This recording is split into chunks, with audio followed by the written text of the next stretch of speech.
মেসির সাথে দেখা করতে চলেছেন রাজুদা। হ্যাঁ, শিয়ালদা স্টেশনের বাইরে যিনি পকেট পরোটা বিক্রি করে famous food blogger, YouTuber, content creator, এদের সৌজন্যে যে নাম আজ বাংলার প্রতিটা ঘরে পৌঁছে গিয়েছে, সেই রাজুদার সাথে এবার সাক্ষাৎ হতে চলেছে ফুটবল গ্রহের উজ্জ্বলতম নক্ষত্রের। আর এমন অসম্ভবকে সম্ভব করার পরিকল্পনা নিয়েছেন শতদ্রু দত্ত, যার উদ্যোগে মেসি এই ডিসেম্বর মাসেই ভারতে আসছেন। কলকাতা সহ 3টে শহরে একঝাঁক অনুষ্ঠান রয়েছে এই কিংবদন্তি ফুটবলারের।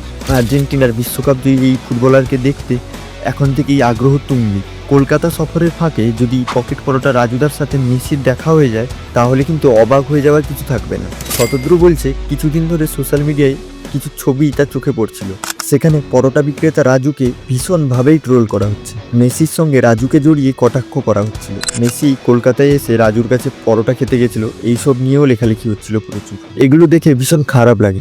এইভাবে কাউকে ট্রোলিং করার পুরোপুরি বিরুদ্ধে আমি। তারপর ট্রোলারদের জবাব দেওয়ার রাস্তা বার করে ফেলেন শতদ্রু। ঠিক করেছে, যে ছবি তৈরি করে ট্রোল করা হচ্ছে রাজুকে, সেই কল্পনাকেই তিনি বাস্তব রূপ দেবেন। সেই সঙ্গে ট্রোলারদের উদ্দেশ্যে শতদ্রু বলেছেন, রাজু পরোটা বিক্রি করে রোজগার করেন, এতে অন্যায়ের কি আছে? ব্যঙ্গ না করে ওকে সম্মান করা উচিত। যে পেশাতেই থাকুক না কেন, ট্রোলিং করাটা এখন একটা স্বভাব হয়ে গেছে। অন্যকে ছোট করে মানসিক তৃপ্তি খোঁজাটা একটা ব্যাধি। সেই রোগ যাতে সারে, তাই তিনি মেসির সাথে সাক্ষাতের কথা ভাবছেন। এটাই হবে ট্রোলারদের জবাব।